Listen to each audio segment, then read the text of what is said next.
London editor-in-chief of Breitbart News in London. Breitbart is, of course, headed up by Steve Bannon. He joins me now live from Washington.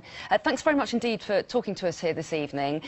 First of all, I want to get your take on these comments attributed to Steve Bannon, apparently in this book. For example, the first one that we mentioned just there, the suggestion that he described Donald Trump Jr.'s meeting with a group of Russians as treasonous. Do you think that is what he believes? He gave a long-form interview to 60 Minutes right after he left the White House, and he multiple times called the idea of any collusion with Russia a nonsense, and spelled out why he believed that to be the case. So I take it with a pretty significant grain of salt. I also bear in mind the author of the book's history in having, unfortunately, been found to have made up quotes before. He actually says, the author says at the beginning of the book, that some of the quotes, some of the stories he tells are interpretations and aggregations of stories and events rather than verbatim quotes. Now, I say that offering a sort of balance to the story. I haven't read the book yet, but I think once the book comes out and once we get a chance to actually get into the pages rather than a couple of lines of quotes, it might give us some broader context to what was said.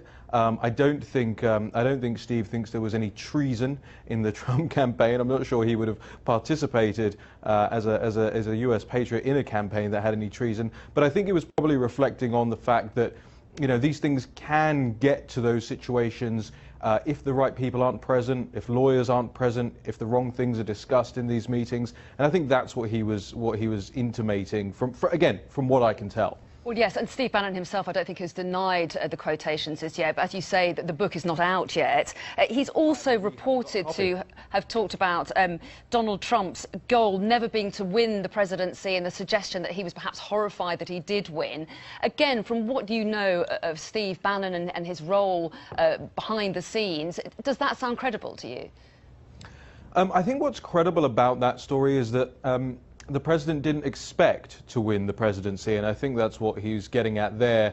He had it drummed into him by the RNC, by the more establishment Republicans around him, especially after the Access Hollywood tapes, Billy Bush weekend, that he didn't have a chance of it. And I think possibly what happened is that Donald Trump had that ingrained in his mind.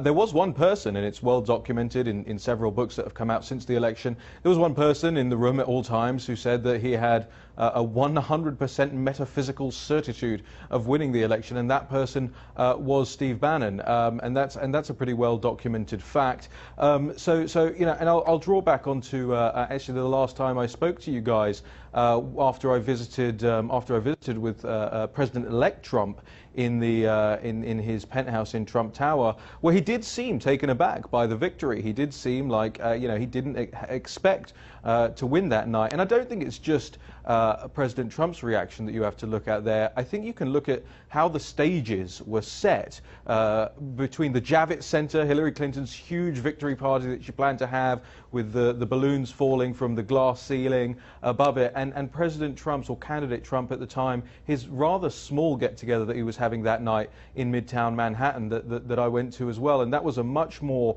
sort of, it was almost had a somber vibe at the beginning of the night. So I think there were all sorts of implications that might suggest that at least people had told President Trump he wasn't going to win, and he may have ended up believing them.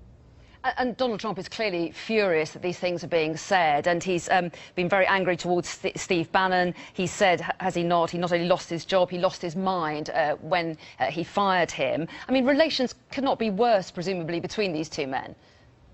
Yeah, I think these are sort of swings and roundabouts of politics, and especially figures who have been in big business environments as well. Falling outs happen in the boardroom and in the Oval Office all the time.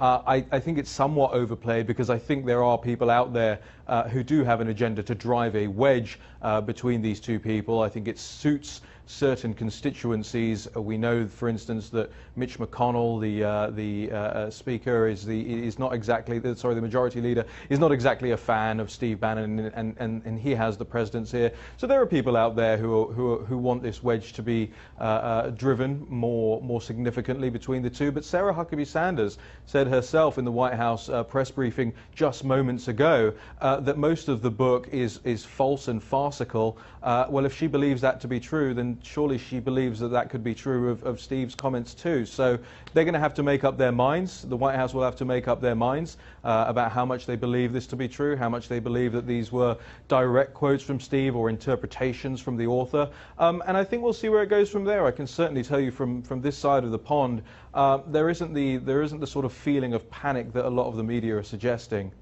It's interesting that you say the White House has got to make up its mind, but I guess supporters have to make up their mind. The base has to make up its mind too, doesn't it? And aren't they being forced really to choose between Steve Bannon and Donald Trump?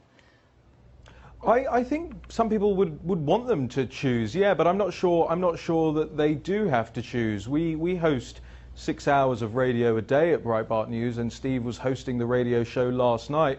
And the first thing he said about the president was that he's a great man and that he truly believes in the president's agenda. I think again, the idea of driving this wedge is quite opportune for some. But Steve, certainly in his communications with me over the past 48 hours, has reiterated, Breitbart News doesn't hide where it comes from on the political spectrum.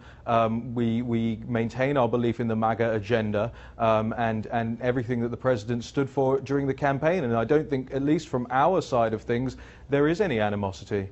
And I guess I should explain the MAGA agenda, Make America Great Again, is what you're referring to, isn't it? So how will Breitbart report on Donald Trump from here on in? Should we expect it to become more critical? No change at all. I mean, look, we pride ourselves at being down the line. I talked about the radio show. I host that radio show sometimes myself. And, when there are things that need to be criticized, when President Trump talks about an amnesty for illegal immigrants, when he does a tax reform bill that isn't really a reform bill, but is just a minor cut for some corporates, we criticize it, and we criticize it vociferously. The Breitbart News audience is President Trump's base, and they will be critical when the time is right too. Here's the thing. Here's the way I look at it. On the political left, there isn't much dissent. We saw that in the Democrat Party. Hillary Clinton controlled that party. Bernie Sanders didn't get a look in. The right doesn't have that. The right is often finds itself in internecine warfare. We know that from the British Conservative Party as well. They find themselves in these situations relatively often. But I think that shows a strength in depth, and I think it shows a breadth of feeling in these parties, in these movements, that we would be remiss to turn our backs on. And yet some of the criticism is so extreme, isn't it? I mean, the book's author talked about having talked to a huge number of people who've worked closely with Donald Trump, and he says he's been left with the indelible impression that all these people believe that he's incapable of functioning in his job. I mean, that is very serious criticism. Do you think there's a shred of truth in that? Do you believe in that? Well, I look at the last year, all right? I look at what he inherited going into office.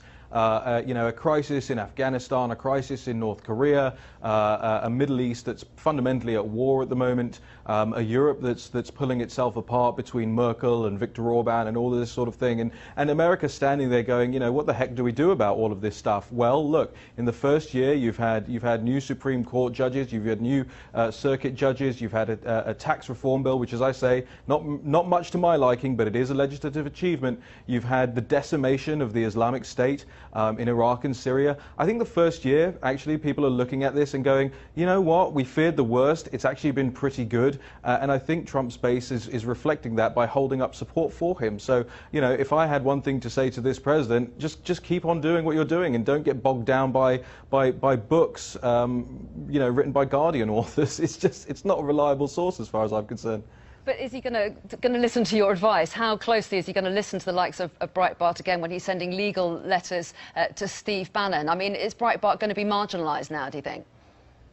I don't think so. I mean, I think there's an element of pantomime to all of this. I certainly haven't received over the last 48 hours. I've been in contact with all the regular sources that I'm in contact with. I've had messages from people in and around the White House. I've had messages from people who are very close to President Trump just saying this will blow over. It's just a matter of time. We just have to wait it out and wait till it blows over. Look, I'm not going to deny that the President Trump's statement yesterday that came out was pretty scathing, but that's his prerogative. He values loyalty very highly, and when he feels like somebody's been disloyal to him, it's not a matter of business. I'm sure it hurts his feelings, and that's his prerogative to act on that. And I respect that, but I don't think that there's going to be this big divergence. You know, at the end of the day, it's not a belief in him that we have, and he doesn't have a belief in us. It's a belief in the philosophy. It's a belief in what policies are coming, and it's a belief in delivering what's best for the American people that unites all of the people involved in this conversation. And whether that's me at a relatively low level or it's Steve at a very high level,